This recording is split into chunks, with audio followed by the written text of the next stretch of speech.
I don't think the birds and the butterflies are all living for happiness. But every one of them is completely alert to protect it from pain, or pain meaning mortal pain. That's a survival instinct. The organism has to exist there. Now, if that is the case with all other animals, then what about why only human beings are bothered about so-called happiness? How that word itself, what is the concept of happiness? Because this could be a discussion on happiness or related mental experiences.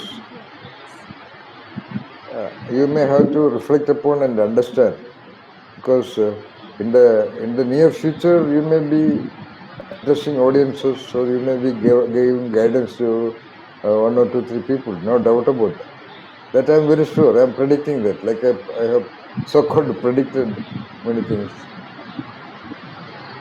It is not a prediction. It is a logical possibility because of the question that why you are here.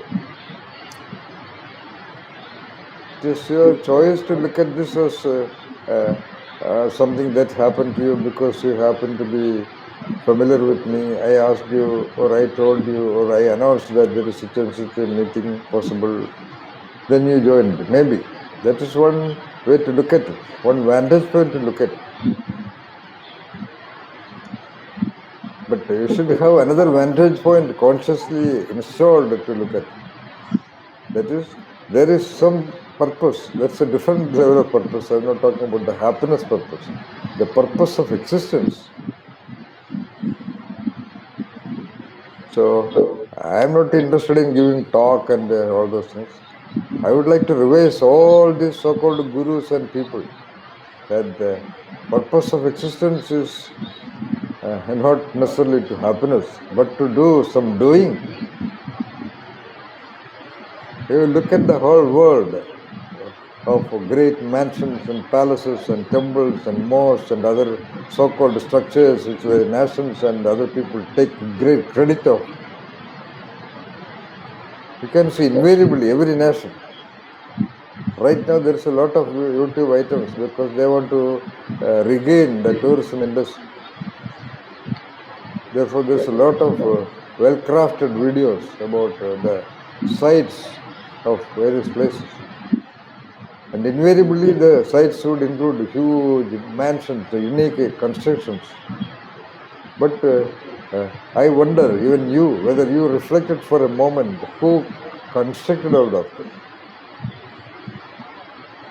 It is the so-called poorest of the poor and the poor people, working day and night in hot sun and severe climatic conditions, carrying the boulders or carrying the bricks and the cement and the iron rods and all those things. They only, with their hands, their bare hands, all those mausoleums were erected.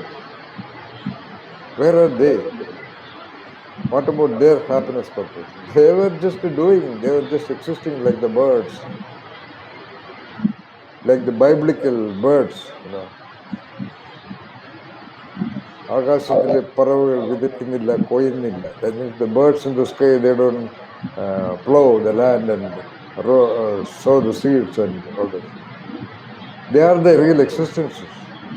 Great majority of human beings are living not for so-called happiness purpose, the way these gurus are trying to reconfirm to the audience. I even doubt whether they have a hidden agenda by propagating this. The so-called educated, comfort zone bound people are fascinated by that elusive happiness, and they would flock as audience for these people.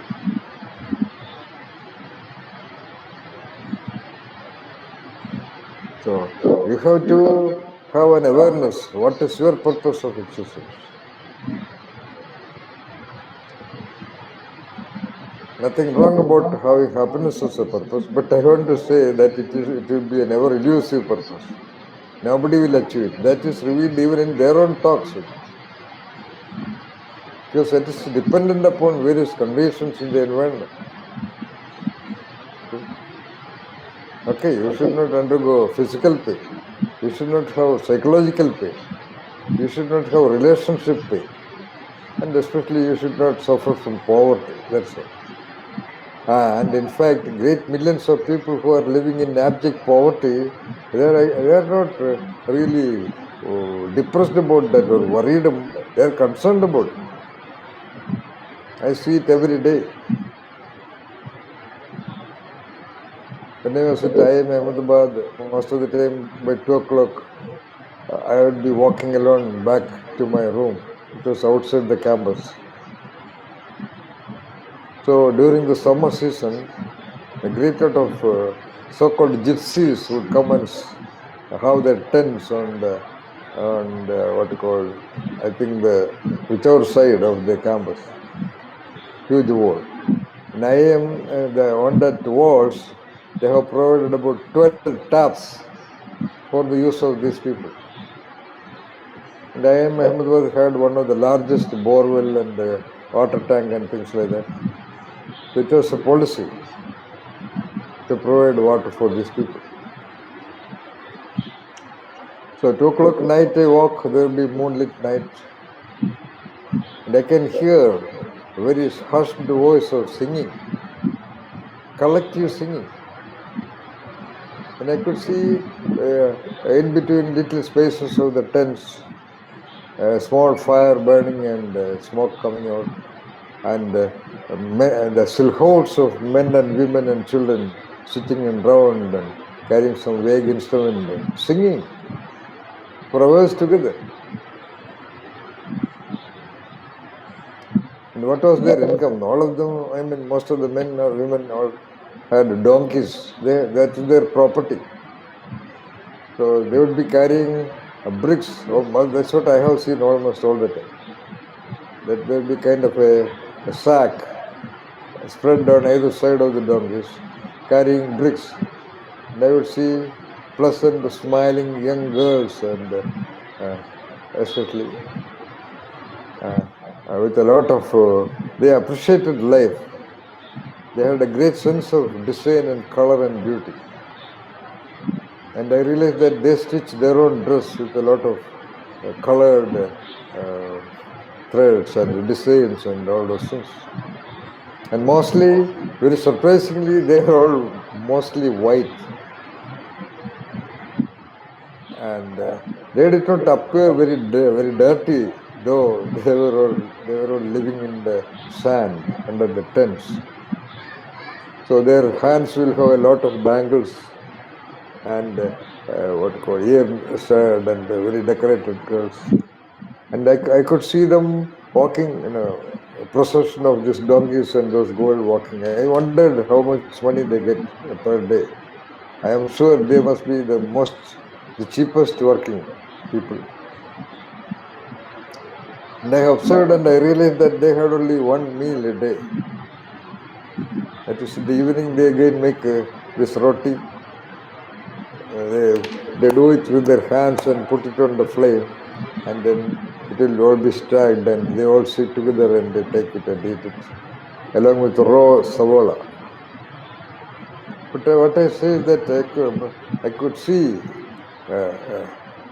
most colorful happiness on their faces. So, what was their purpose in life? There is no purpose in life. They just existed daily, that's all. I'm not telling that is very ideal or you should be doing like that.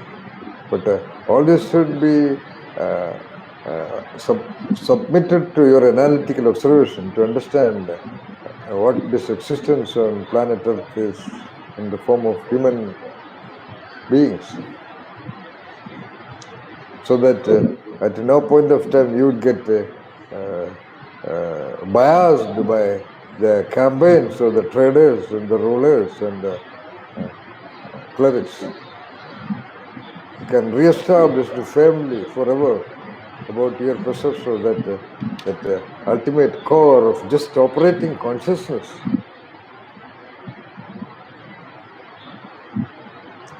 So primarily the body is there and the consciousness is there, and then the spirit. Primarily it is a trinity: body, consciousness, and an energy field. But for our convenience of discussing about it, we talk about mind, then intelligence, then intellect and all that. That also intellect, I think among the psychologists, I am the only one who tried to promote the concept of intellect. Even if you look, even now, the definition of mind includes cognitive and non-cognitive function. Cognitive meaning, they say thinking, imagination, visualization, intuition, are also functions of the mind. Then emotions also the functions of the mind.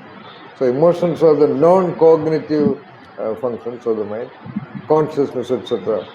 And then the other are cognitive functions. So what I have done is just separating cognitive functions like observation, attention, creative thinking, conceptualization, reflection, imagination, visualization, intuition, projection.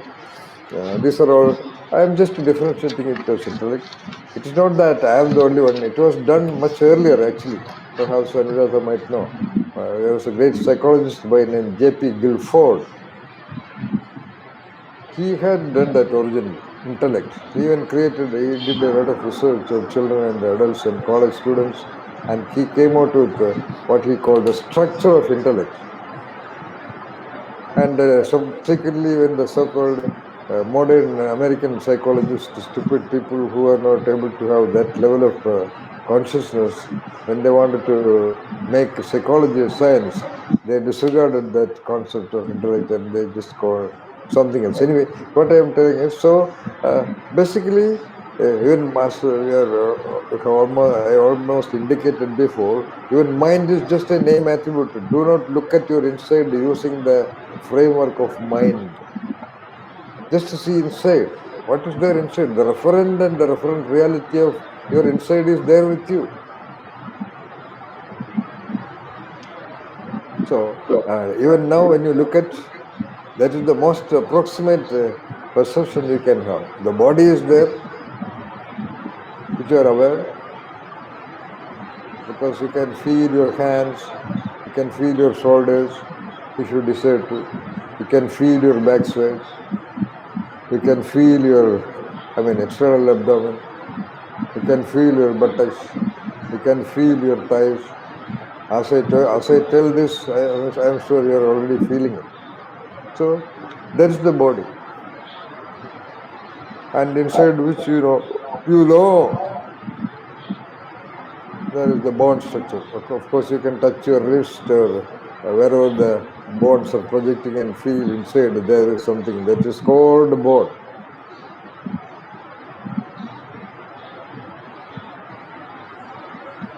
But don't look at it as bones because you are aware of it. Just to feel that there, that solidity there. Just to feel that buoyancy, just to feel that non-solid material by pressing your hands. That is something there which is called flesh, whatever it is. After understanding all these things with the different names, you have to come back to square one. That is, look at things as they are.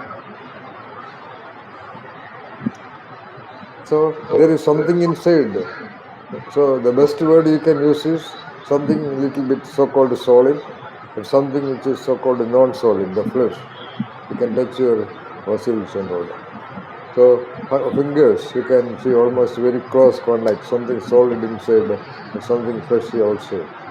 You have to have that kind of a recreated approach to the body. You have to get out of conventional ways of looking at it, uncorrupted by the languages about it. That's very essential as a beginner, because ultimately it is interesting, or it is very inspiring, or it is very nice to see that operating consciousness inside, so-called self-realization. At that time, these words will not allow you to see, or to feel, or to perceive, or to sense, or to differentiate, or to recognize that, because that has no name. It does not talk a language. It is only an ongoing whatever. That's why Buddha said, in the ultimate question, the answer is silence. Because silence is the reality of the universe. Silence in the sense that, of course, there is the sound of the water flow, there is the sound of the thunder, there is the sound of the wind moving through the plants and the leaves. But they are all natural. They are not languages the way human beings are uh, sort of trapped with. So at any point of time, you should be able to switch off the language and get into the reality.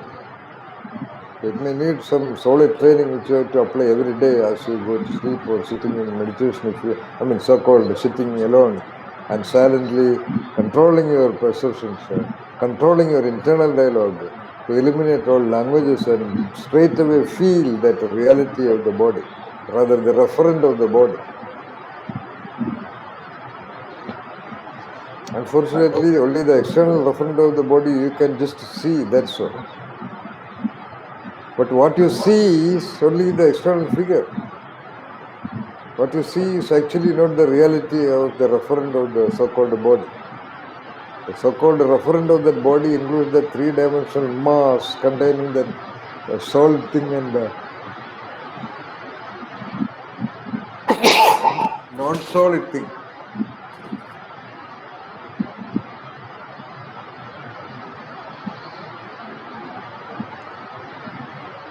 These non-solid things, you may understand it as heart, lungs, liver, blah, whatever, intestine and all that, which you saw the other day. But that's all again differentiating this and naming them and separating them. In the body, they are not separate. Even if you open the body, as you see in the diagram, the cellular structure or the external structure and the design of the large intestine may look different from the small intestine. It will look different from the other tissues. And then there you see the kidneys, then there you see the pancreas, then the heart, then the lungs. These are all visible contour differentiation to our perception. But for that entity, for that, it is all integrated, single piece.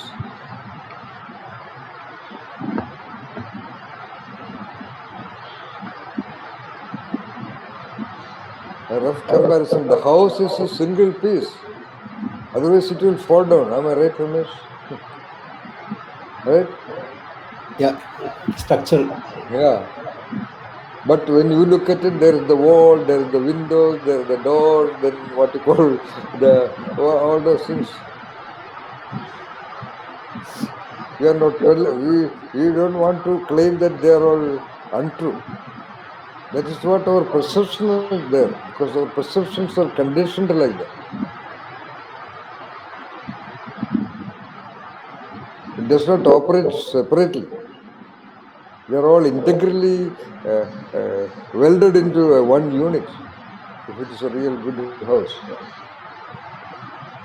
Or like a motor vehicle. Of course, the parts are separately made and separately taken out and assembled and then tightened with nut and bolt. Yeah, yes, very openly, very clear. It is very so-called obvious.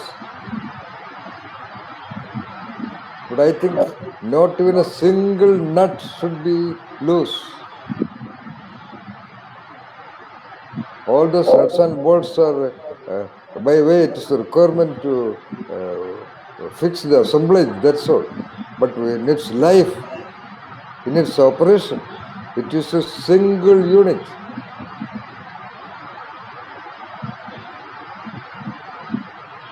There is no gap.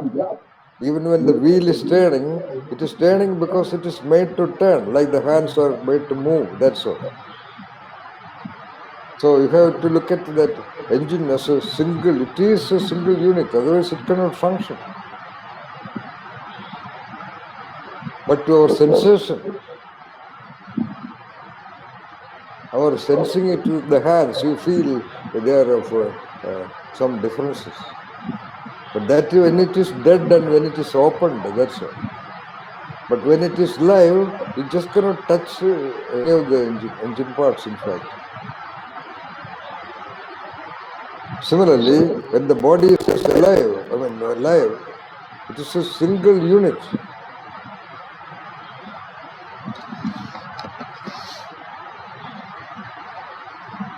Actually. But at the same time, due to variations in food habits, due to variations in managing the movements of that single unit, like improper sitting, improper lying down, improper walking, improper stance, and so on and so forth, of course, it would develop a feeling difference. So anyway, coming back to the central point, so the body is there, then the consciousness, and then the operating spirit. That's all. But this consciousness is the major thing. The body is more or less material, and so long as it is healthy, it will be okay. Spirit also, that energy circulation, that energy field is also, let us assume that it is okay if the body is okay.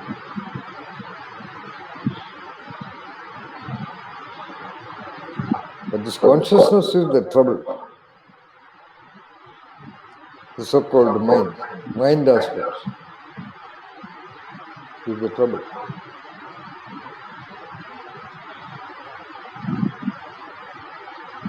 So you should be mastering that consciousness. When I say you should master the consciousness, see, the problem begins. Who, what? You should never ask who. It is a mistake, I would say, even on the part of the so-called great rishis of India, to ask, who am I? There is no who. Who instantly commands the perception of a limited entity. There is no who. That who they apply to even to that God. There is no singular who. Instead, the correct syntax is what is God, or what is the you, or what is consciousness. All right, coming back. So, if the purpose of our discussion on mind, though we have named it, you should be very free with that name. Don't get trapped in that name. Consciousness is the correct term.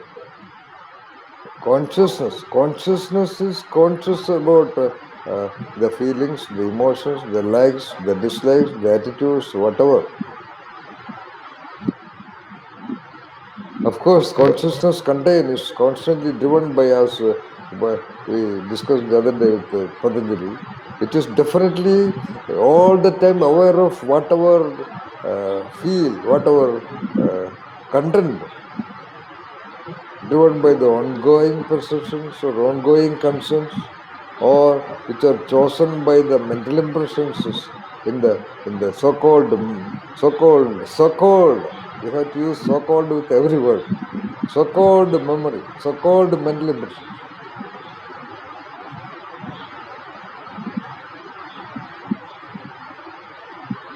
They are there. Don't try to delete it. Don't try to get out of it. But don't try to instead of suppressing it, you elevate yourself. You take you take that you out of it. That's a statement made. But who is that you, or what is that you? This I told the other day when we were discussing sensation. You look at an object, let us say a candle there, or your laptop is in front of you, the laptop screen is in front of you. The impressions of that screen, or rather the so-called, which you can understand, the signals or the light signals from that screen, according to the mechanical explanation, falls on what you call light sensitive, photosensitive cells inside the retina, what you call retina. They process that variations of light signals, and it is sent to the occipital lobe, or the area of the brain which is responsible for processing visual signals, and the so-called you see the screen out there about 1 foot or 1 2 feet distance. Entire processing of that data happened in the neuronal structures. Okay, very clear. For example, if the occipital lobe is damaged, if the optic nerve is damaged, if the retina is damaged, then you will not see that.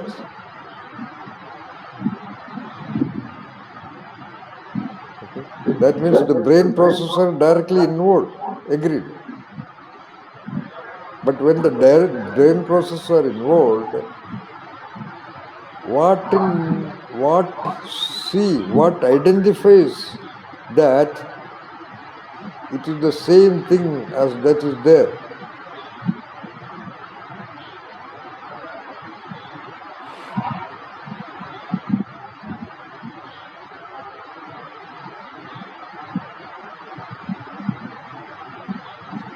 What feels so sure that what you really see is the seen thing?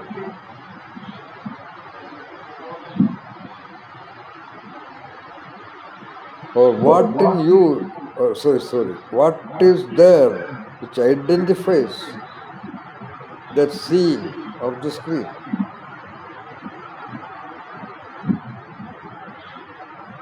And that same thing is identifying the ongoing contents of the so-called consciousness also.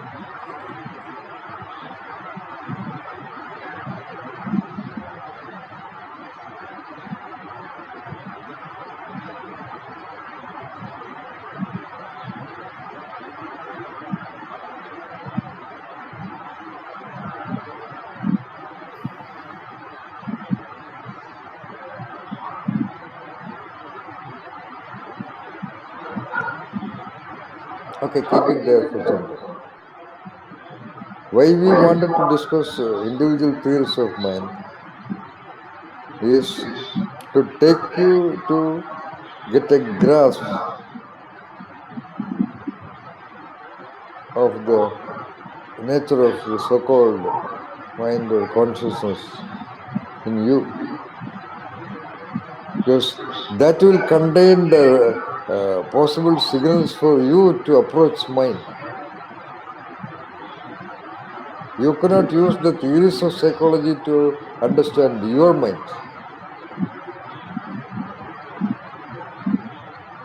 Like you cannot use any of the literature on enlightenment to go for you to get enlightened. That, of course, this M also says. Everybody says that. Even so-called pranayama, very clear method. Even that method will not work in its totality if you follow it the way it is told. They are doing basic guidelines like sa re ga ma pa da ni sa. That's all. But music is not just going on telling Sarigama Padani. It is about utilizing a configuration of that to create a particular raga. Similarly, when you are doing that pranayama, your attention, your focus should be to identify how that movement of air, so-called air, is happening in your configuration of the body, and what constant observation of that, what it will convey to you as something, a possible gate. So even when pranayama operates individually different, your mind is much wait till I am in a class. Anything important? All right. Okay. Bye.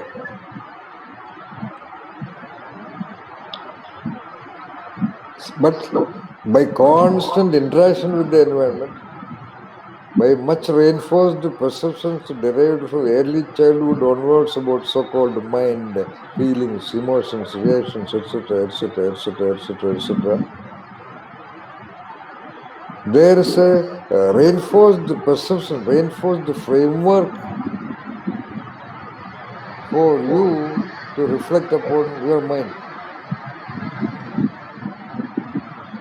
So, for example, what you may interpret as anger may not be anger. What you interpret as sadness, what is the guarantee that it is the so-called sadness? At some point of time, when the little baby was experiencing something, it heard the word sadness from other people.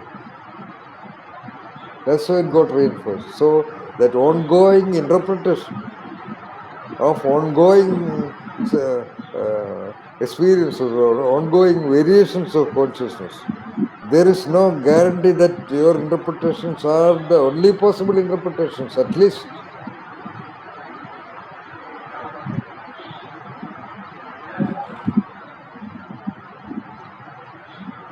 Why we want to focus on this is because in the future you will be guiding the problems of the people. What is all their problems? Their problem is not about the food, which they don't have to talk to you. You cannot do anything. Their problems are not about having no money.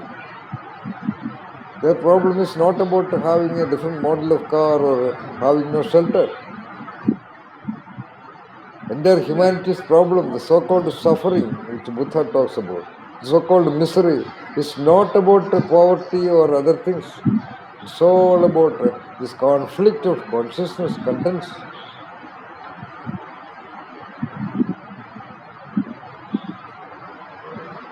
When you master that, you will be able to do wonders. I told you about Uma Maheshwari starting eating non-veg. By my 5 minutes of dialogue, at that time I did not tell you another case. If Uma Maheshwari was a born vegetarian, I mean whatever, if she could take a non-vegetarian, then there is another guy called Prasad, who incidentally got married to her. He used to take non-veg even during breakfast. And I made him stop it, just the other way around.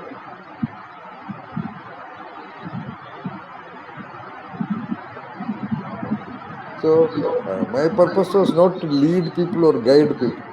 I can do it very well. I have realized that I can communicate about enlightenment or satori or self-realization much, much better and sharper than anybody as of now. My listening to J. Krishnamurti or Vivekananda or Osho or my reading of Upanishads were all actually to confirm to myself that I have better language, better clarity, better sharpness to talk about that. But I don't want to do that.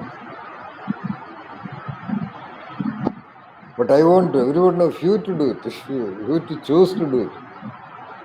That's why I'm insisting on concept sensing, referent perception, referent description, referent reality perception, referent reality analysis, and referent reality conceptualization or interpretation and reinterpretation according to the requirement of the situation, according to the referent of the person or people who approach you.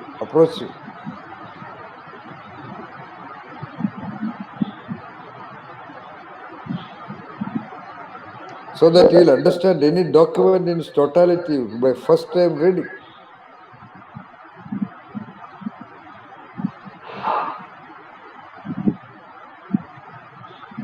Document, of course, you can read a second time or even a third time.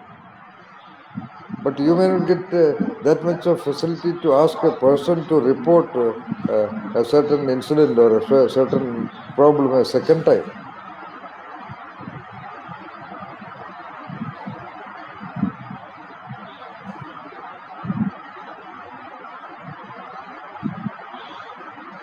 So, with this kind of an introduction, I invite one of you to talk about your perceptions or your perceptions about the referent of mind.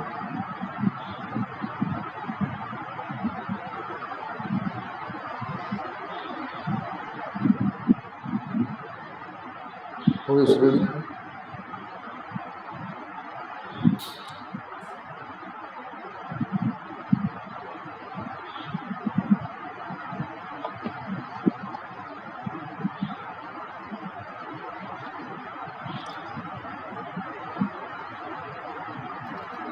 Yes, sir. Good evening, sir. Good evening, Naveen. Uh, as as the concept of mind has been assigned to us to make it as a PPT, uh, I have not done that, but I have some quick points to add Yeah, about the concept of mind that I have, and especially in the assignment, it was mentioned that that mind that is with you since childhood, and that way I searched my concept of mind by going into my early age, and what I find is that during initial beginnings, brain and mind in my contemporary environment and culture, brain at the same time word mind was used simultaneously, interchangeably, and I was totally convinced that whatever that acts, that is the function of the brain, same is the referent for mind. all right. And this Wait. But when you say that, yes, sir. already there is a knowing. You just cannot sense the brain.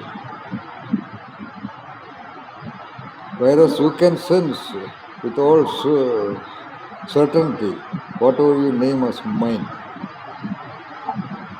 Get the Yeah, point? but yes, sir. But The what I am referring to my early childhood time. early childhood, definitely not.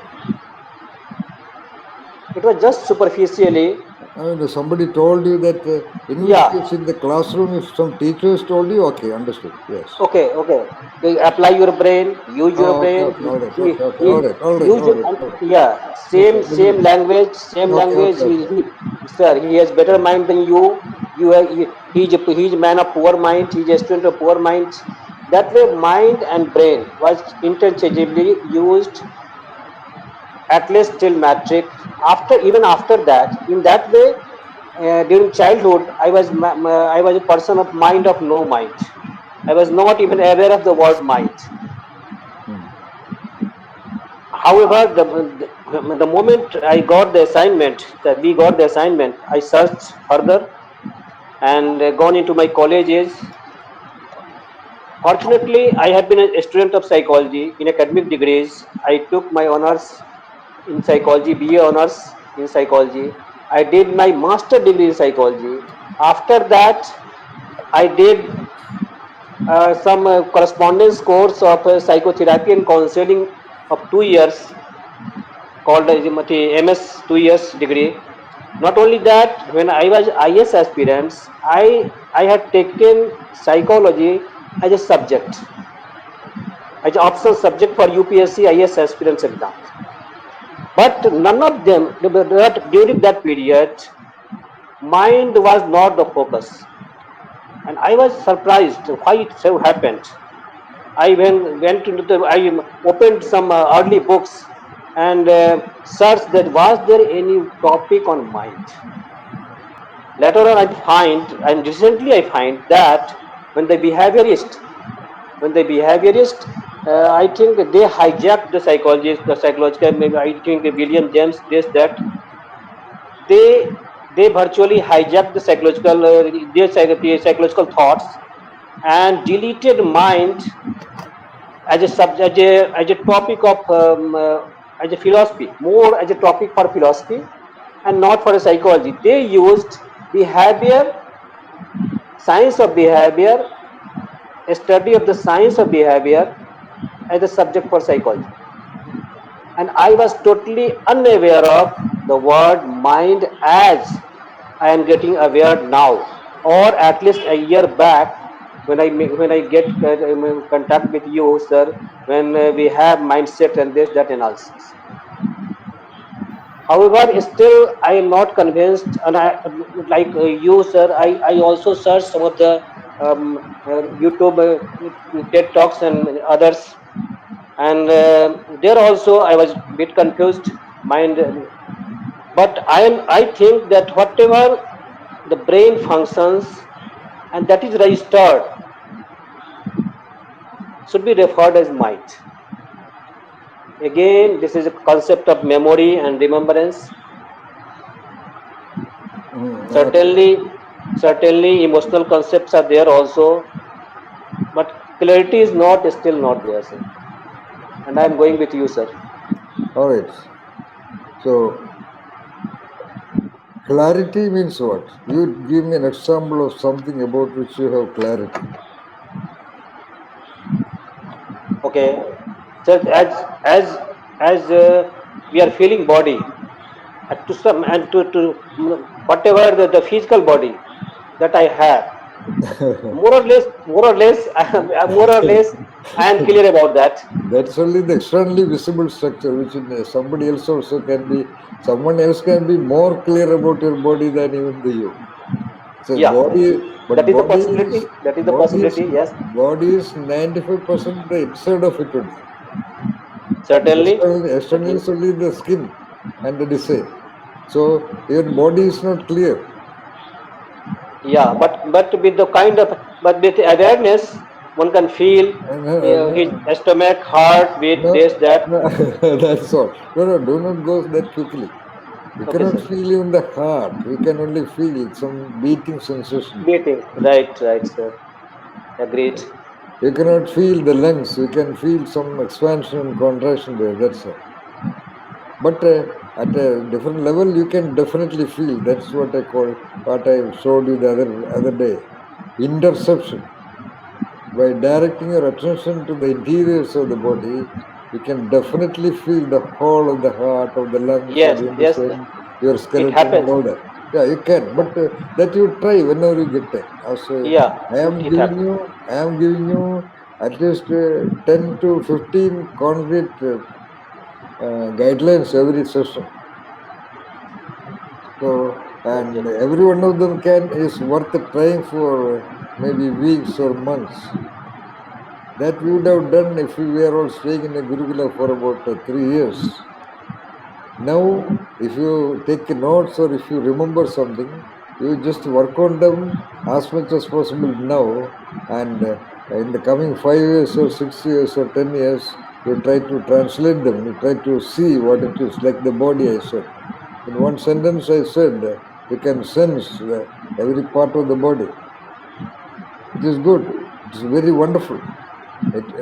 Your road to so-called satori, self-realization, or your road to become conscious about that totality becomes much shorter.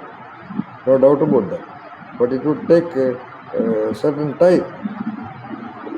All right. So you do it. You must do it. You have to do it.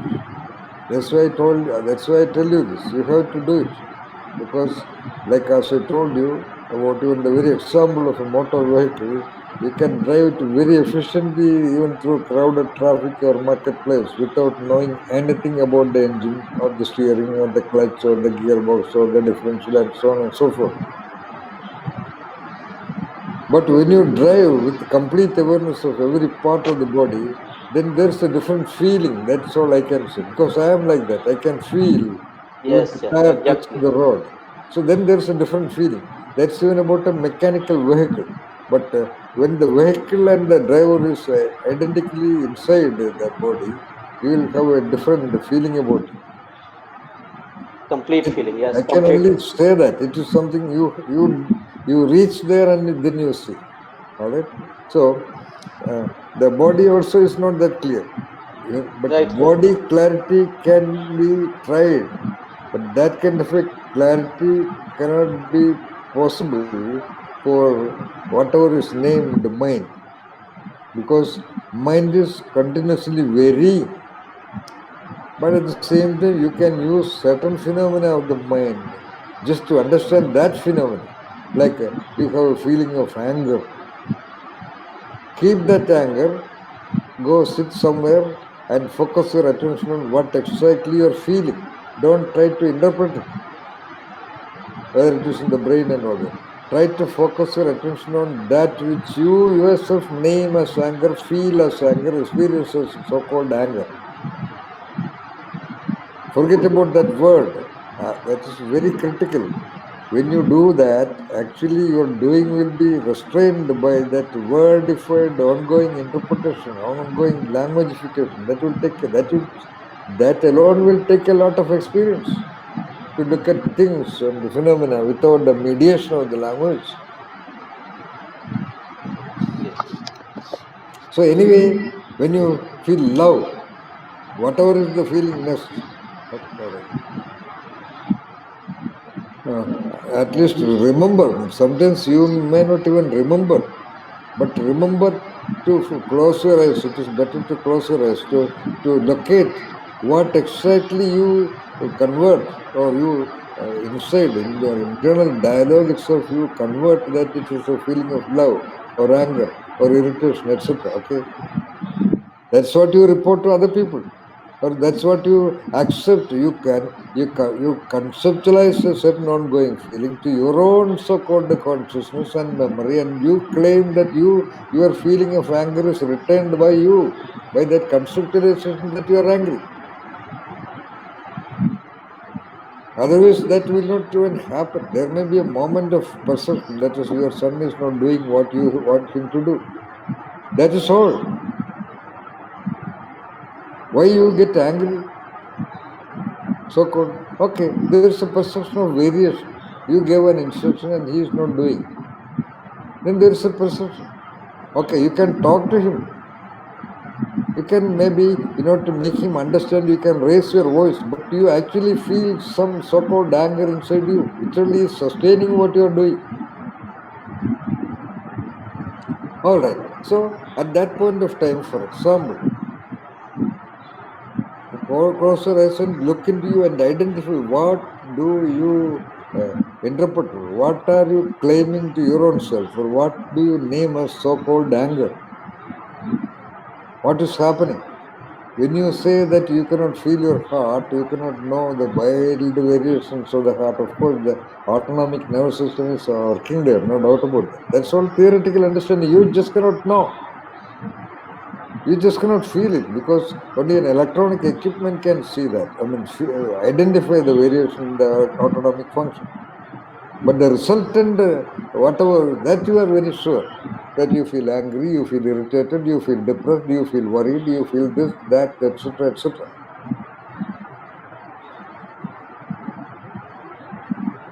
They are all trained languages by which that feeling is reinforced and sustained for a certain time. Like it works to your own consciousness more or less the same way it works in somebody else's consciousness. Let us say you are in constant companionship with a girl. I'm just giving a hypothetical example.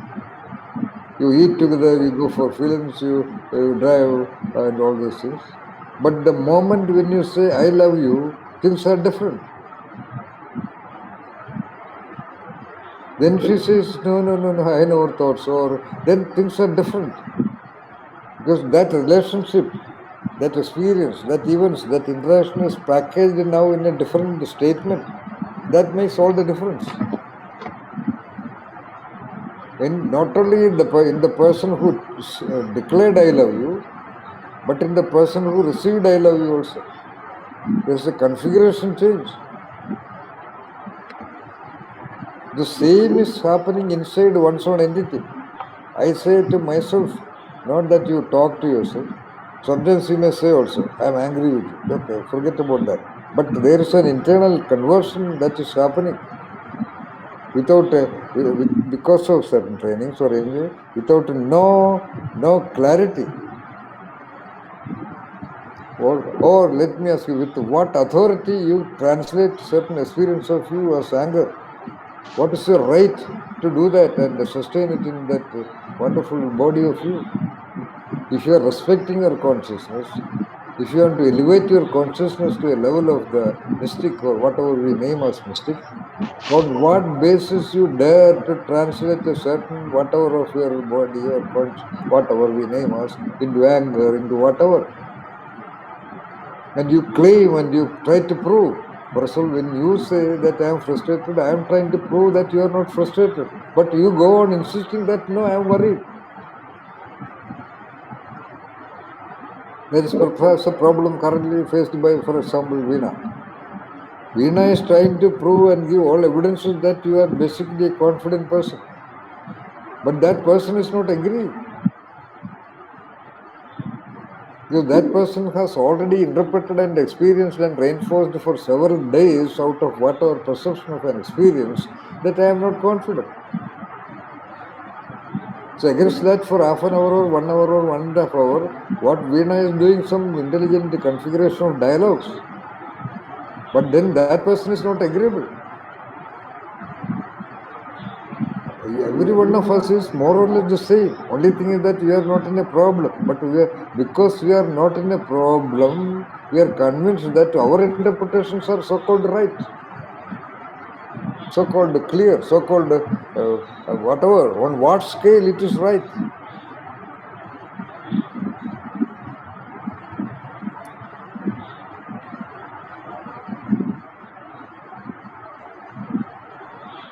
So I'm just dismantling an ongoing machine. That's all. For you to see in the details.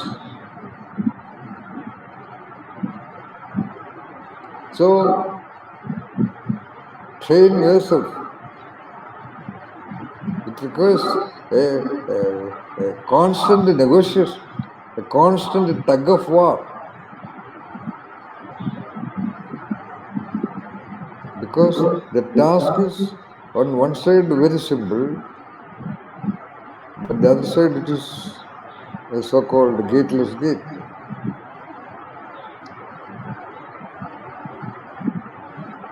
Again, I am coming because I have a purpose about discussing mind. It is not to talk about whatever I know about mind. They told you I can talk about mind for minimum 3 months, the theory of mind. I am using all this with one purpose, to make you really a mystic, really genius himself. That is, when somebody is genius in physics or genius in music or genius in dance or genius in official whatever, is because he or she is in total control, total feeling free, like a genius in driving, absolutely free. Whether the car is driven in 250 kilometers per hour or 60 kilometers per hour, it is equally elegant and beautiful and under control. For example, I had a brand new car which I really loved way back. I have never taken a personal accident insurance.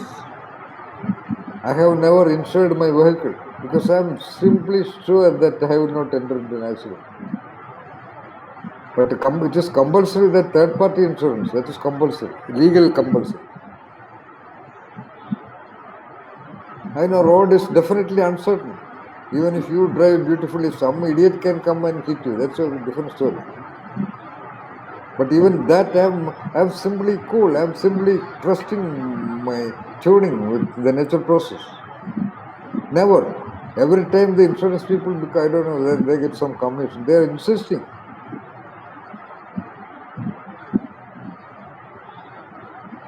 So what I am about to say is that when you are in tuning with even a vehicle, that is your level of trust. So that tuning you can have when you know your consciousness. The vehicle that you are inevitably in, in the car you can enter and go out. But in the vehicle of your ever ongoing consciousness, you are an integral part. That is what is a mistaken role, and for actually that is the fact. That is why you often say, "I feel depressed."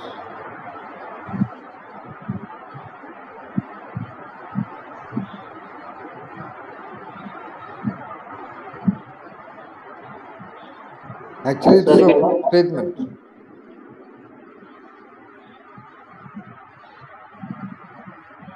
A state of depression processed by the logic of consciousness is sensed by the eye. That's all.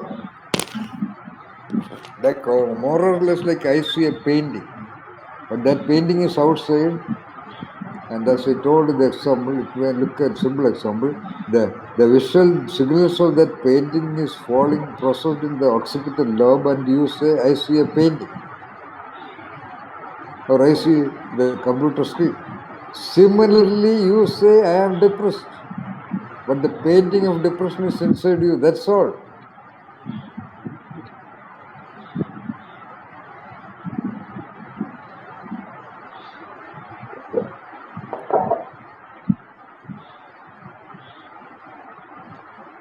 But from early times onwards, that entity's attention is trained by the environment very rigorously. That is it. The mother comes and asks, Ayo, Mol Vino, Monendiviti, Ayo. The folk that by the expressions, by the responses, by the behaviors, by the actions, by the dialogues, the others are constantly trained. What is happening? The most intimate, rigorous training is given to that attention, that powerful entity, to look at it as itself.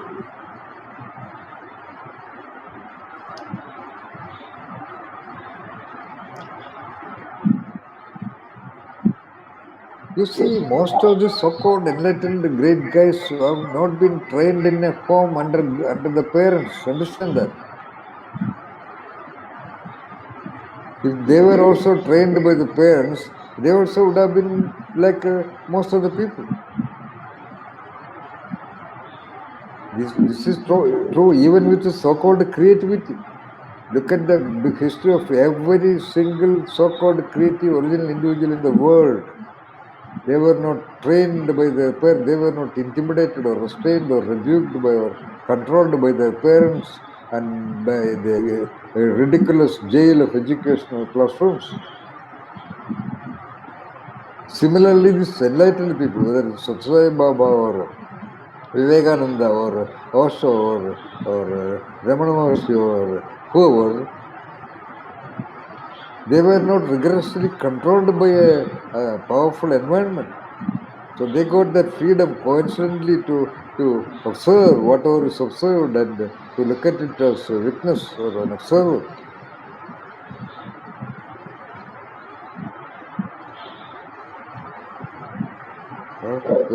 So you must constantly focus every day when you go to sleep. You get 5 minutes or 3 minutes. Just don't go blindly, mechanically to sleep.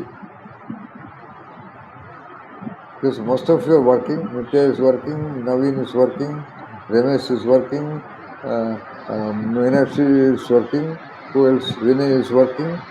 So daytime it is not conducive. But you have that pristine 5, 6, 7, 8, 10 minutes. It's a very conducive time. I would say that's the most appropriate time for so-called stupid word meditation implies. I would say all these words are stupid because they're all giving wrong signals to the people.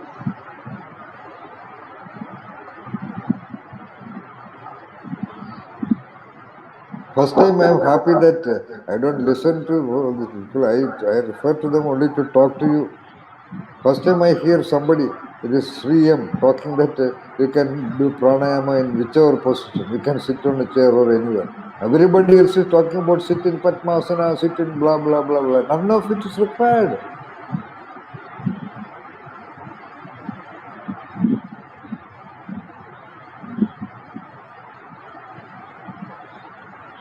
This is what the Zen masters identified. You don't have to do the so-called puja or meditation or anything. Because the purpose of so-called meditation or the purpose of incubation or the purpose of the inspiration of the individual is to locate that operating entity, or the inspiration of the individual is to identify what is that inspiration itself, where that inspiration is contained itself, then that operating principle is operating when you're just, even when you're cooking a cup of tea. You don't have to go to the Himalayas or to the ashrams or to anywhere else. So that operating principle is operating even right now when you're sitting right now there.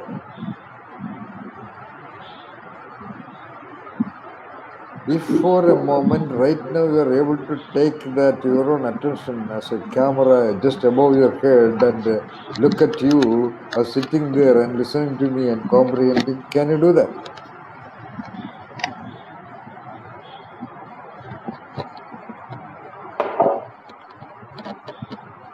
Sir, it means that consciousness can work without past experience.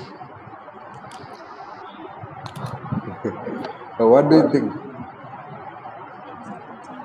Yeah, that should be the ideal state. Yeah, that's all. That That's all. You have answered it without talking the answer.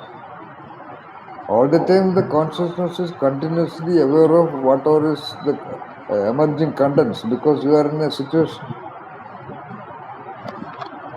Why in normal all the directions given to so-called meditation or incubation, you are asked to be alone, preferably in a closed room or in a cave without much disturbances, without much objects and attractions around, and close your eyes, sit in a certain posture and then focus on something. That's all to restrain the ongoing and uncontrolled flow of other so-called, as you said, the mental impressions or memories and all those things.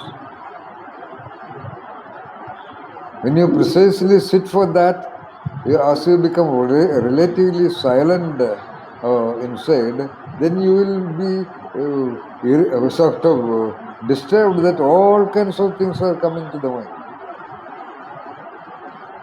Because, as you said, the so-called mind, even by its definition, so-called forget about whatever that inside, forget about consciousness, mind, etc. Whatever that inside is constantly maintained, like Naveen you said. As of now, it is nothing but a bag of memories and awarenesses and knowings and whatsoever. Agreed? Yes. But all those baggages together are not that inside you. That inside you is aware of the contents of the baggage. That's all. The heat right. cannot identify itself. It requires some other rather. A thing cannot identify itself. Simple fact. So that consciousness is identified not by consciousness. It is something other than consciousness. It is something else which is sensing all that is going on. No doubt about that. But now you are aware of it. Now you know that. But to get into that, I am sure it is not easy. So do not expect that. But begin with that awareness. But get a clarity about this proposition. Be clear about this map. Traveling that territory you do later, or every day night as you go you do it. As you sleep, as you lie down on the chair, bed, you try to see that which is lying down there. Uh, you imagine, for example, you imagine that body which is lying down there on that part of the bed. If you see yourself lying on that bed, but something like that you try.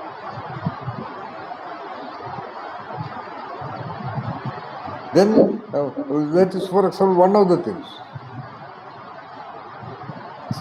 When you do that for a few days, then you yourself will discover the next step to be taken. It is like you are given a piano. You do not know anything about that. When you press the keys, the sound comes. You go on pressing all the keys, 1 month, 2 months, 3 months, 4 months. Finally, you will discover that certain keys are going in a certain advantages or a certain pleasing direction. That is the first Yes. song you make on that. So similarly, you behave with the bicycle for a few days, then you will discover that you got the balance on it.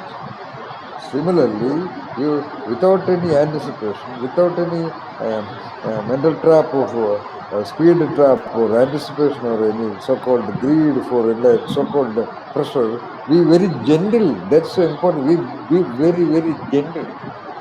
Don't insist. Very gently wait, but keep on doing. Then no doubt the balance on that cycle of your entity must happen to you. This is the best direction I can give. Don't try any method because the method is not possible. These so-called gurus are talking about a method in the sense that they are trying to get the people because they cannot, we took this much of time to talk about all these things. Now we are grasping a lot of things in the most accurate way because we spend a lot of time discussing about concept, about referent reality. Therefore, now you start reading books. Now, if you want to listen to somebody else's talk, you listen. Now you will get more. But see that you don't get what called impressed by and get waylaid or misled by them. Yes, sir.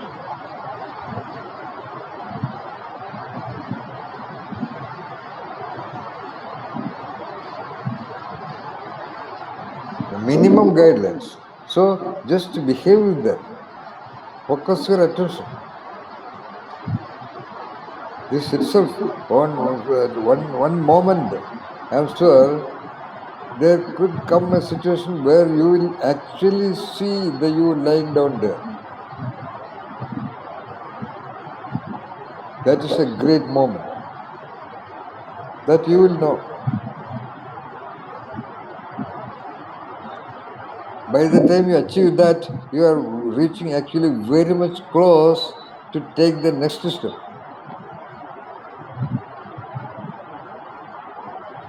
That is to locate that which is becoming aware of whatever it becomes aware of.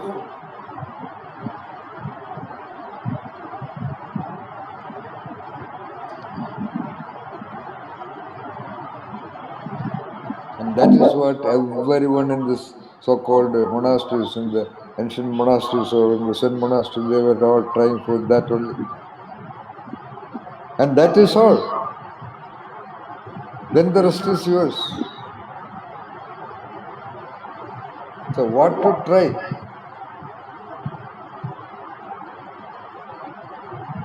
That's what I have told you. But when you try that, don't insist. Don't apply force on the handle of the bicycle. You will fall down. Just behave with it very gently, very lovingly, very simply, when I say with careful carelessness.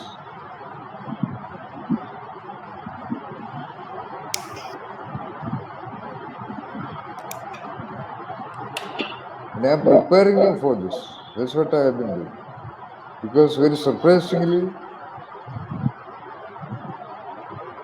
in a way, I would say, by the time you come closer to that, there will be a terrible excitation. There will be a terrible excitement, a kind of a feeling of whatever we name as anxiety. There will be a heartbeat increasing. There may be perspiration even in cold condition. There may be a kind of increased respiration. A lot of things will happen.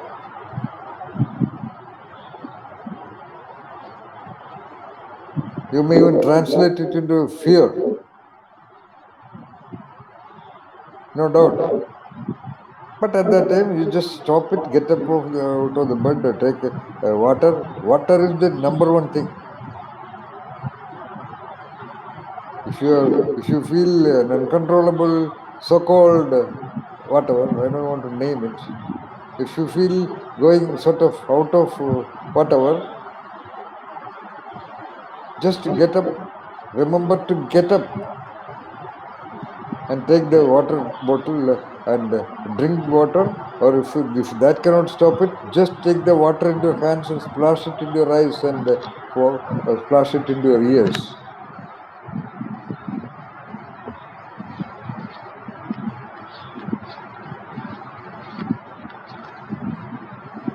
That's true. Every one of you is likely to come across that stage because that's why I have taken your attention through various perceptions. This I know because I see the distance and I see the map and I see the destination. You are the traveler, you are midway, therefore you don't know.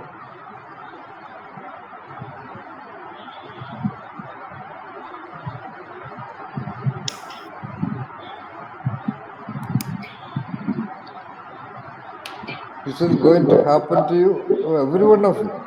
Because that's why I have conceptualized my language. But there is a little bit of a statistical mean applied because I have to talk to 10 people's perception at the same time. So to understand that particular thing about, yeah, why we should drink water or splash out, the mind is traveling. So if we let the mind travel. No, no, no. Yeah, good that you say this. No, no. What I said is not about mind traveling. What I talked about is your apparent control on your attention to locate whatever is going on in the so-called mind. Hmm, hmm. Mind is, of course, that consciousness is going on with the perceptions, whatever that is going on at that point of time. Okay, and that traffic of contents happen there. Okay, and what I told you is to instead of becoming one of the items of the consciousness, which you think I am that attention is still separate from that. So when you get stabilized in that attention and you continue to observe whatever is going on in the traffic of the mind, there is all likelihood that that attention will get fused with the what they talk or what can be talked as the original consciousness, the original mind, that mind which is only a template, which is only a screen where these films are being continuously projected, Ramesh. When you then there may be moments where the projection becomes very slow and you are about to see the empty slate, the so-called whatever, wherever that contents are moving. Get it? At that point of time, it is likely that there could be a shiver because that's the first time. Like your first time on the steering or first time on the stage. Even when you're first time on the stage, when you see the audience, first time I am sure there must be some kind of a trembling. No doubt about that. Why? You're first time confronting a new set of signals. Similarly, when that attention first time confronts that flowless meaning without any flow or reduced flow of traffic on the road of consciousness, and when you see just the road and no traffic, there is likely to be a shivering, no doubt, because there is a huge process. All these moments, the central nervous system is working, Ramesh. Finally, all these things are in the central nervous system. Like Naveen said, ultimately all these are happening there only. The observer and the observed, all these things, the enlightenment, all this damn thing, finally the consequences in the central nervous system. When such a strange perception is happening, there is all the likelihood of so-called we can say mortal fear. I did not want to say that because of various reasons. But anyway, I had to say this as a warning. I said, by chance, if you become a kind of a that's why only the word fear is not really relevant there. It is something more than that.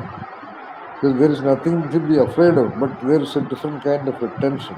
Your heartbeat will definitely increase. Your respiration will increase. There will be different kind of feelings maybe in the body. in the abdomen.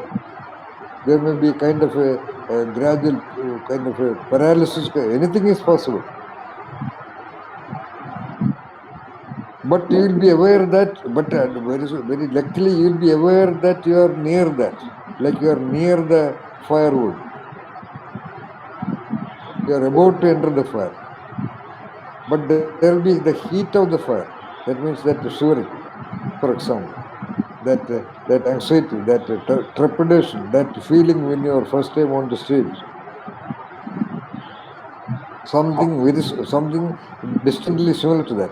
If by chance it happens, I told you that you must apply immediately water. Otherwise, what will happen? I don't want to tell you.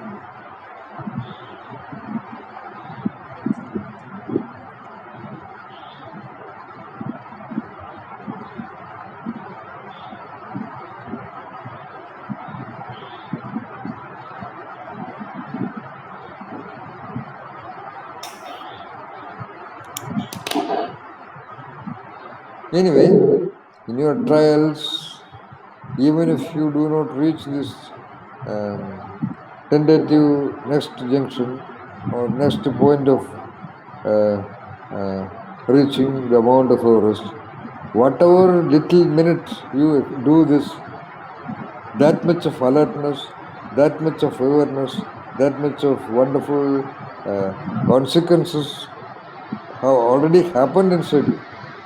But because of your regimented lifestyle or your constancy of environment, you may not know that. You may know that when a situation comes. Okay? Because every moment you are doing on the central nervous system, every moment this new neuronal network, these are all extraordinary activities that you do. At least I want to at least contribute that minimum guaranteed things to you.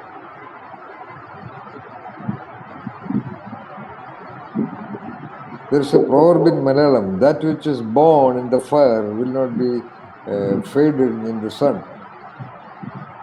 So this is a kind of a fire that you are applying to the neuronal process in the body. There will be hormonal changes. There will be all that, depending upon the distance you may cover. There will be what you know from that motor cortex. Especially, there will be a lot of neuronal alignments and realignments. Like how do you see a changing film on the screen of the computer? There's a constant variation of lights turn off and on, right? Similarly, and that is possible because of so many switches in the CPUs are turning off and on and off and on and all that. Similar is the process in the neuronal cells of the cerebral cortex, which will go down to the midbrain or the whatever is named, whatever those areas, and it will all, because the brain cells cannot do a doing, it will all go down to the spinal cord, and then it will reflect in the increased heartbeat or increased respiration and variations in all those things. Sometimes you may even feel like going to the toilet. Yeah. Like you have seen, some people when they are forced to be on the stage, they would feel like going to the toilet. Like some of the students feel going to the toilet when they are facing the examination. Heard of it? Yeah. Yeah. Because they become so scared. Scared and all is the word that you use. Not that they are scared, but that similar thing. When somebody is scared, they will immediately urinate. You must have seen that. Yeah. Because that scare, that whatever is perceived, it is in the brain, and the impressions go down the spinal cord, and there will be, if the heart, if that heart is not responding properly or the intestine is not properly, the signals will go down to the urinary bladder, and immediately they may defecate or urinate.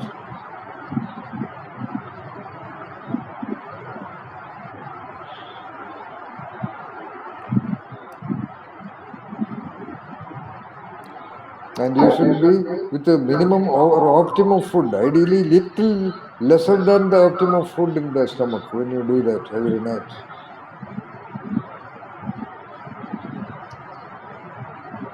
Because when the stomach is full of food, most part of the motor cortex, that means the particular cortical region which should contribute a lot in separating your attention from consciousness contents, will be all engaged in the huge digestive process. That's why in the ancient monasteries there was minimum food, minimum clothing, minimum attention to variations of attractions and so on and so forth. The mind is maintained in a certain plane.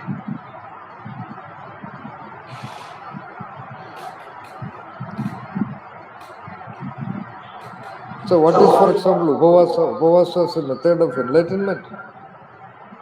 When you deny food to the body, then a lot of midbrain area is relatively free from the huge process of coordinating digestion. So that much of freedom is there on one side. On the other side, there is that familiar feeling of hunger pang. At that time also, your attention has to constantly try to locate that part which is translating whatever that feeling called hunger to you.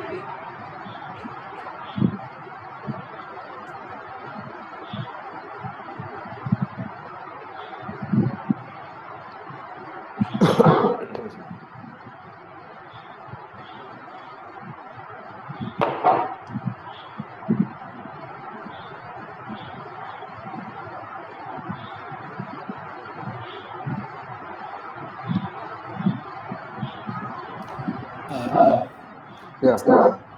Sir, I prepared some document about 2 years back. So this is about for experience design. So when we see some design, how a person perceives and create that wow sensation. So can I share that? Such, but it's now after this our last two sessions. What I prepared feels a bit primitive, but I just want to get some more feedbacks on that, sir. Yeah, Can do I? it. Do it.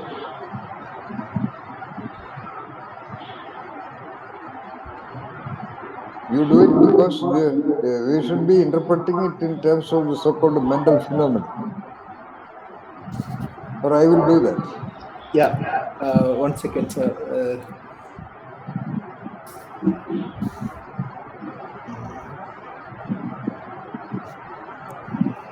I'm using a different system today, so it's creating some problem. Sir, I'm sending an email to you. Can you open that email, sir? All right.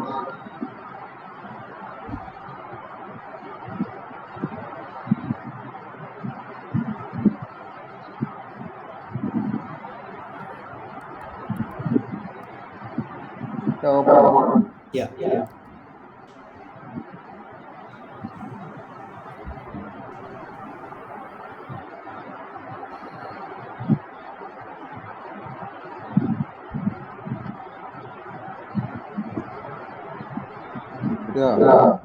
Just come. Yeah. So can I please share it, sir? I'll just here I again try to confuse lots of things, but now let me try to see if I could with what we I learned in the last two sessions. Let me see if I could make some sense out of this document. If you cannot sense, I can sense it. I'll try to build on top of it, sir. So yeah, can you share that screen, sir? Let me download and open it and save it into the desktop. Yes, sir.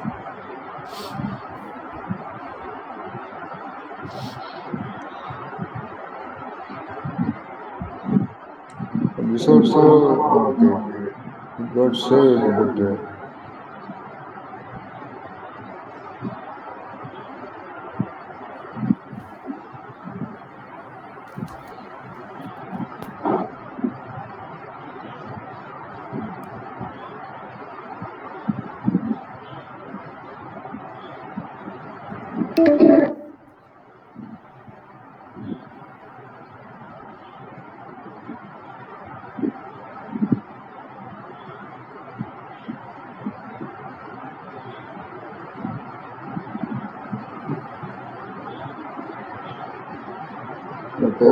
okay, last that,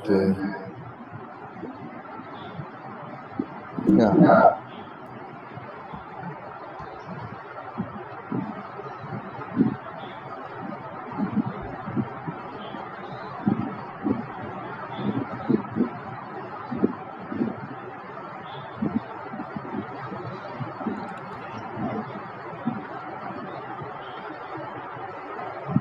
Oh.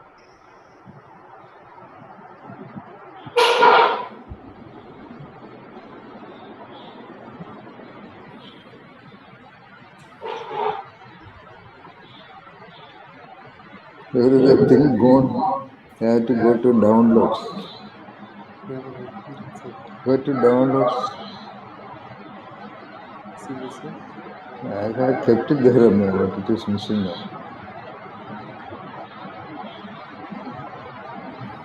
Go to downloads, that's only. Just like how did it vanish? Yeah, that one. This one. Yeah. Yeah. Is it visible now? No.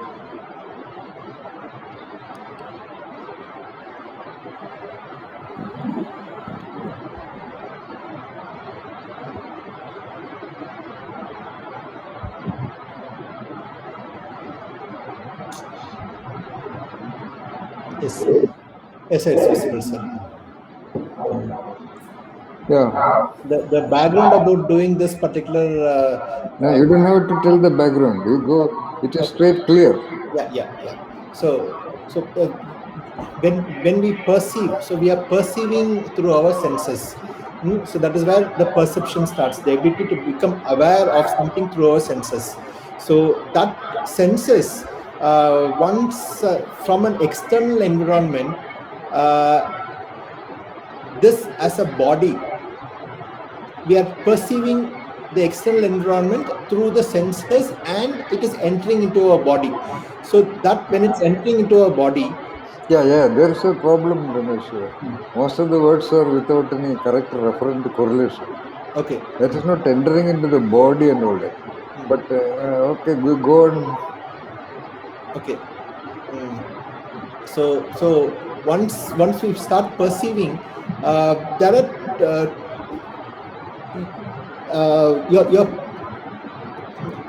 so for example, in terms of sensing, we can take all 5 senses, or for this particular discussion, let me take only one example of visual sensing. So when we are seeing stuff, so that lots of things that we are seeing, but in that our eye is perceiving, it's attending to only certain aspects of what we are seeing. So because when you choose to do so. When you choose. So and once you start seeing that particular aspect, is where you are trying to get the information related to that particular aspect. And when you are trying to get the information, you start understanding, you start putting your mind in terms of learning that particular what you are seeing, and that goes into your short-term memory. So this is what the intellect does. So where the thinking, the thought process, the visualization, all that is the top level, the cognitive aspects that we discussed. The second one, which is at the bottom, is where the mind is coming in. So where that emotional aspects of a subjective feeling. So it's again, we also were talking about the so-called. So it's not really very objectivized. It's very subjective. So that subjective feeling is where the emotion starts to come in. That emotion, when you are seeing something, that emotions leads to creating some opinions. That opinion is what you are expressing. So you feel hatred about it, you feel wow, this is beautiful, or you feel this is not what I wanted. So that expression is the opinion that you portray because of some subjective feeling. So these two are the ones which I am able to relate to with our session, where we are talking about that one aspect of the mind, where that emotion aspects of it, and that one, and from there is where it gets into both the intellect and the mind, both the cognitive aspects of it and the expression aspects of it, allows you to take some decisions. So here I was talking about decision making things, so I brought it down into a decision making, but not necessarily. So both these put together gives that emotional arousal. That emotional arousal is where that sensation we are talking about, it's that goosebumps. So what sends that goosebumps? The feeling of perception which causes reaction of interest or excitement, that you feel when you see some visual or something, you feel so excited about it. that excitement, that the journey from perception to sensation, the journey from what you are seeing or what you are allowing yourself to enter into your yes, body, is, and that feeling of excitement, that you're getting that goosebumps, it's both to do with the intellect and to do with the mind put together, is where that emotional arousal feels, that you feel that wow, this is really good, or you feel really hatred, anger, something like that. And from there, if it is a positive, that emotional arousal is really positive, is where you get into that motivation. And that motivation is where it again goes on to our next more cycles and so on, where from your short-term memory, that motivation goes into your long-term memory or long-lasting effect. You remember certain things when you're attached to certain things. All that thing goes on, sir. So this is Correct. just one model which I prepared long time back. Yeah. But It is definitely very good, but technically there are certain conceptual mistakes. It begins with visual sensation. It is sensation leading to perception. Sensation meaning you're sensing an object there. Okay, let us say good designed objects. Sense, Agreed, sir. Right. which leads to perception. You have a sensation here, okay. that is not actually, you are meaning a different kind of a sensation. It is okay. It is kind of an interception, in the internal sensitivity to the beauty or grace of whatever is perceived, by which you say it's an emotion. Even sensing beauty, it creates an emotion. You said that at a high level there is so-called goosebumps. Exactly. Yeah. When you said goosebumps out of seeing a wonderful sight, this I immediately would relate to what I talked about using water, etc. Okay. For example, when you proceed, I believe that you may proceed to try to locate that you externally, separate from you. Then you are coming across the most wonderful sight of you seeing the you lying down there. When I say this, you easily comprehend, but when it happens, it is a different phenomenon. Then it will not be goosebumps. It will be something much more serious happening in the entire, and it is something like goosebumps happening to the heart. So in order to change the body process, you apply water, preferably cold water. All right. So this I used with this model which Ramesh has made. I am just again taking your attention back to that. All right. But at the level of Ramesh, with completely engineering background, this diagram made by him is definitely great and wonderful, which I don't know, when normal psychologists would not do this. But only thing is that your existing understanding of, for example, an object here. All right. First, of course, don't say selective attention. You focus on attention. Selective attention and all is great thing. It is not. It is not easy to do selective attention. But let us say so. Your attention first is sensory reception. Second is attention to whatever is. There can be a redoubling process. First, of course, there is. You have to look at that thing there. All right. So attention to that. So then, because of looking, attention meaning, so you are looking onto that object. Then there is so then only there is sensation. Because of sensory reception, which you can choose to mention or the. Then there is perception. Okay. So as a result of perception, there is some feeling.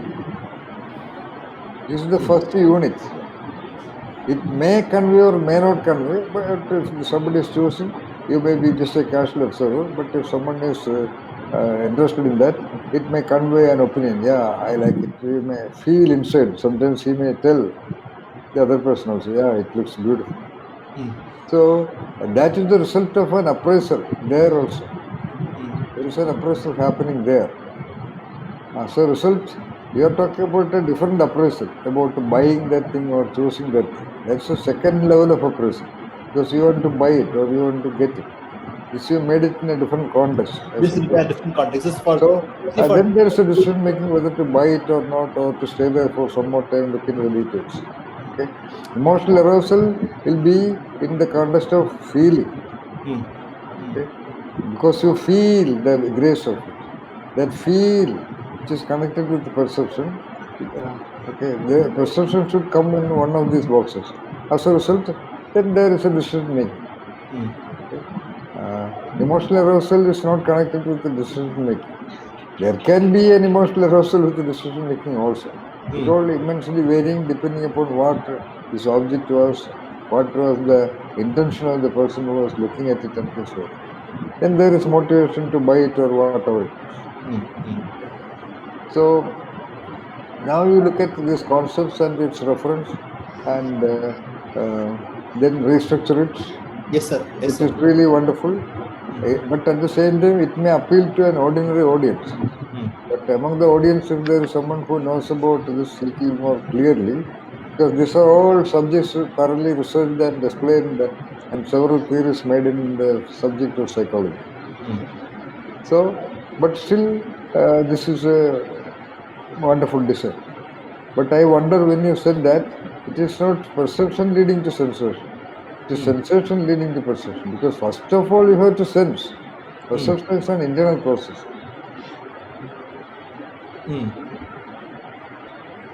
So, but nevertheless, it is a good diagram. Okay, sir. But change some of the concepts, then you will be able to explain it much better also, like I explained. Yes, sir. So still I'm not getting that perception leading to sensation, No. Sensation leading to perception. sensation leading to perception. First, sensation meaning sensing, using your eyes or ears or all together. That is called sensing in the conventional language. If you use the word sensation with its available established meaning, first happens is sensation. Let us say you have to hear the music. That is sensing the music. Okay, sensing the music. That means you. That's a technical term. Let us say hearing the music of violin. Then there is a perception. Oh, yeah, this is wonderful music. You experience it. Okay. From which it goes to feeling, emotion, making opinion that it was a wonderful performance, etc., etc. Then you may take, I mean, other things are, if applicable, will come there. Okay. First is sensation. That's very Sensation. obvious. Because By the word sensation. These are I sense organ, indriya, sense organ, yeah. The eyes, the ears, the nose, the tongue, the five basic senses, then the internal sensing of proprioception and interoception. They are called sensation, sensing, the signal detection. Yes, sir. First is sensation. When we give meaning to this sensation or we acknowledge that sensation, that is perception. And then For example, yeah, in like a perceiving dummy, things, the like mind, the role of mind or a past experience comes, and it is sometimes and that perception may be subjective, objective. That depends upon the quality of the person who is perceiving. That's why sometimes it happens that we perceive things as we are, not as things are. yeah, exactly, yeah. These are all more or less indisputably conceptualized in the field of psychology. And this is why I also feel, and some others also feel, that psychology should have been a compulsory paper subject in the primary and secondary classes. Exactly, sir. But a lot of people argued it. It is only the Catholic Church in the US did not agree to include it in the syllabus. That's all clear Oh, records are there. Yeah, because if psychology is accepted, the founders of not only Catholic religion, most of the religions will be shaken. That's it. Okay, it is yeah, yeah. nevertheless it is a wonderful attempt, especially considering the background of Venice. All right. I'll try reworking on this, sir. Yeah. Yeah, thank you, sir. But you, with your available language of the internal process of the human being, you have conceptualized it very brilliantly, no doubt about it. All right, I remove it. Yeah, Any yes, sir. problem? Yeah. Thank you, sir. All Yeah, right. thank you, sir. But it has helped us clarifying once again what you said. Now, at the same time, we were talking about sensation and perception of a different level. Use this, for example. Okay. You are sensing your body as an external observer. Ramesh was talking about looking at a beautiful design. In your attempts of trying to take your attention outside you, that means when you're insisting or in your awareness that I must, for example, that internal dialogue. Let me try to see the body, imagine the body or visualize my own body lying down on this bed in this posture. You may lie down upside down or downside up or left side or right side, whichever. Okay, you're insisting. You can imagine because you saw your dress, you're familiar with your body, but you are in a dress. Okay. At one point of time, like we are meddling around with this handle of the bicycle of your attention to see the body lying down there separate. At any point of time, that is why I said you have to keep a glass of water. Sometimes, because I must tell you this, because I am actually taking you through very dangerous sides. These are things I should be talking in your physical presence.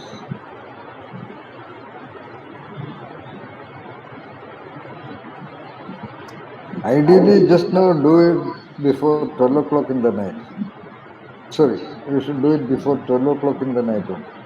Because I am not sure when you will be slipping over to the balance of the cycle.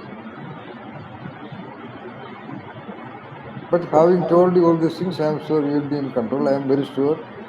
Because, as for example, there is Meenakshi here. She had a, I will not talk about that, but she had a remarkably dangerous moment. I would say remarkably dangerous, but she managed it very well. So, we will also manage, no doubt about it. But keep water, especially because your bodies are not trained. You listen to any of the so-called gurus, even for doing real pranayama, my dear friends, nobody will talk publicly because they have that basic sense. What Ramdev says or what you call Sri Sri whatever says or Jigi, I am sure they will not talk the correct procedure. No doubt about that because they will be in trouble. Because somebody will say that somebody tried pranayama and he had this and this and this. That will work against their own popularity. Okay. So, when you come across that greatest power, what is a human being? It is the greatest power in the world, in the known world. When the glimpse of that power comes to you, the normal consciousness, which is not trained to be familiar with all these things, it may undergo a shocking experience. That's why yoga, so-called yama, niyama, whatever, there are so many rules. You have to be trained in controlling your emotions. You have to be trained in the yoga positions. Why this yoga? Forget about the word. What is a so-called yoga? Yogic position. It is actually a contorted position of the body. That's why when you sit in Padmasana for the first time, you will feel terrible pain on the legs. All yogic positions are, let us say, unnatural positions of the body. That is designed for a purpose that the body becomes strong enough to face the consequence of the goosebumps inside. You know. So right now you are trained in knowledge. I have given you. You may not be recollecting all those things. I have taken your attention through most of the required elementary understandings that will come to facilitate you when you undergo such things, even without your awareness. What Meenakshi had around 11 o'clock p.m., 11 o'clock or 12 o'clock whatever p.m. some few days back, alone in a house. She is virtually alone in a house. It was one of the most uh, potentially dangerous experience. I am saying in the sense of having goosebumps inside. But she not only managed it, on the other hand, she felt it as something very wonderful. That will happen to you too, no doubt about that. But you should be thoroughly prepared. I have trained physically directly, Meenakshi, but I have not done this to any one of you. But I must take your attention and thought process through all these ideologies. Let us say, I am just, as of now, I am just giving you only knowings. Jnana Yoga. I am just giving you jnanas, knowings only. But these knowings are also potentially powerful because every knowing is registered as a neuronal network. Like if you look at an object, even an engineer, I said even because engineers are not normally trained in poetry, literature, beauty, and all that. Right? Even he could easily conceptualize the possibility of goosebumps when you see a wonderful design, which is quite possible. So goosebumps, in fact, in the diagram of autonomic nerve system, which I showed you in the PPT, on the side of it, actually goosebumps are shown there, if you remember. The raised hair is shown on the side of that autonomic nerve system diagram. At that time, I wanted to say that, but I don't remember to say everything at a given point of time. So I was surprised when Ramesh used that precise example. So that goosebump happens because that autonomic nerve impulses suddenly spreads the entire territory of the body to such an extent that it pulls even the small ciliary muscles of every hair. But that is in a very positive situation. But in extreme threatening situation also there can be goosebumps. But extremely beautiful experience also you can have